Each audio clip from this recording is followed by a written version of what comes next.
Hey guys, welcome to the channel. I have a Seiko Urchin here on loan to me for the week, and I wanted to share with you my thoughts and opinions about the watch. Okay, so let me start with the pros of the watch.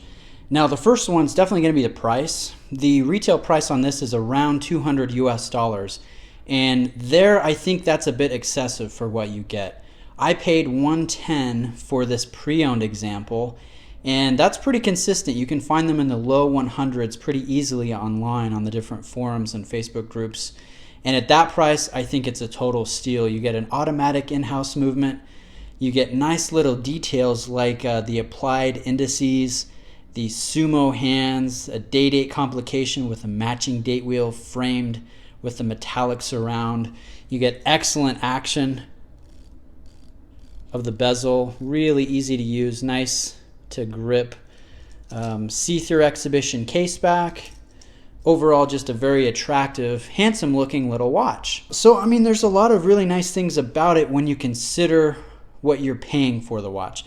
Now that doesn't mean it doesn't have drawbacks. The big one is probably going to be, you hear people say, well, it's an homage watch. It's not original. It doesn't hack or hand wind.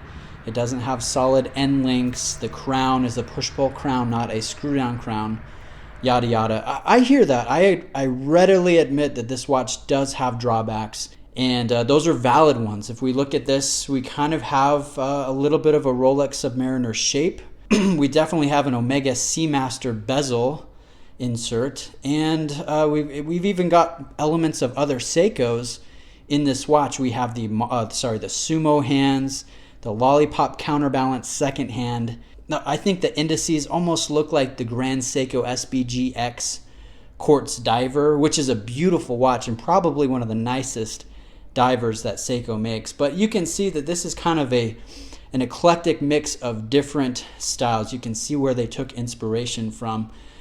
Take that as you will, be it good or bad. It's nevertheless the fact about this watch. Now, that aside, it's quite fun to wear, I must admit. If I bring you up close here, I will show you the finishing.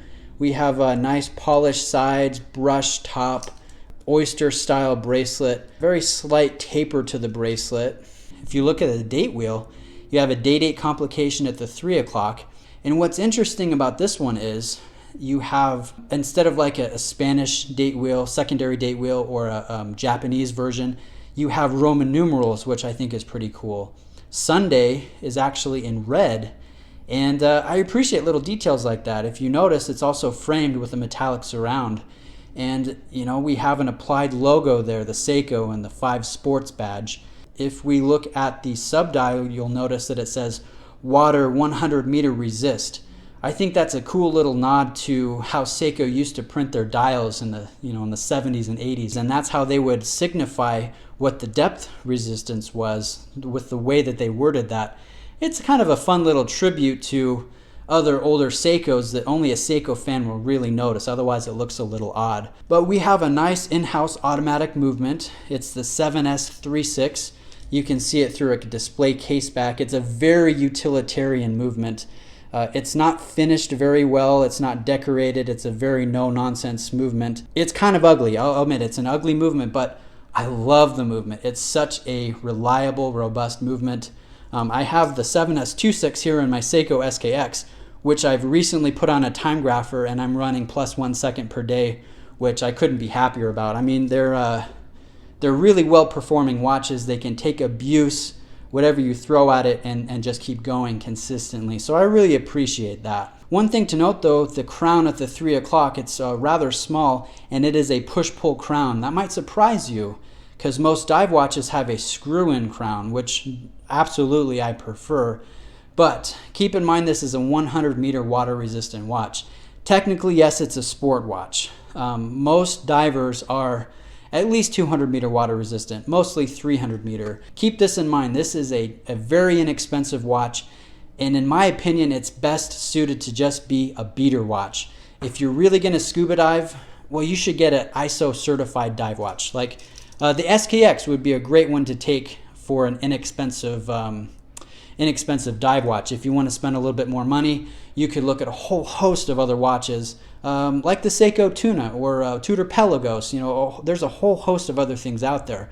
If you're buying the Sea Urchin, I'm guessing you're not going to be buying it with scuba diving in mind. You know, the most water we'll see will be your shower or your bathtub or the local pool or lake when you go fishing or kayaking, whatever it is, whatever water sport that you'll do. This can absolutely take the abuse. It does have a push-pull crown, but it's overkill for, you know, 10 meters or less. Really. So I wouldn't worry about that, about the water resistance or the push-pull crown. I would absolutely use this in water without reservation. One thing to note, the lume is not, it's not what you would expect.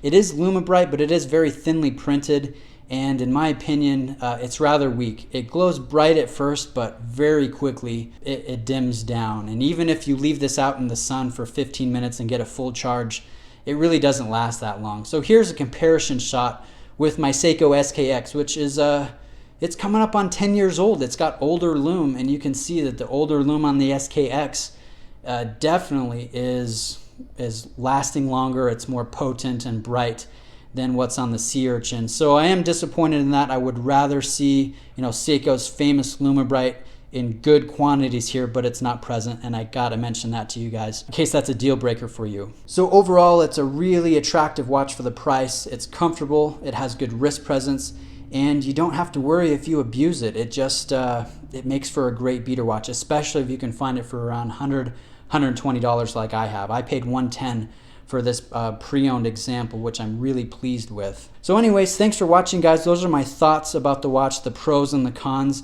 I hope you've enjoyed the video. I've enjoyed using the watch. I would recommend it if you can find it for around $100. I recognize that there's other watches in the price category to look at. I mean, you spend a little bit more, you can get an Orient Ray or Raven or Mako, and those are awesome watches. If you spend a little bit more, you can definitely get the Seiko SKX, the ISO certified SKX, which I have chosen as my beater watch. And then if you go lower, you know, you can get a G-Shock or you can get a Vostok Amphibia. So there's a lot out there, but I think that this is a very smart, sharp looking watch that I've enjoyed using. It has good details, it's well put together, and if you can find it for $100, definitely one to consider. So those are my thoughts. If you have questions, please let me know. I'll be more than happy to help. Thanks again for watching, guys, and I'll catch you next time. Cheers.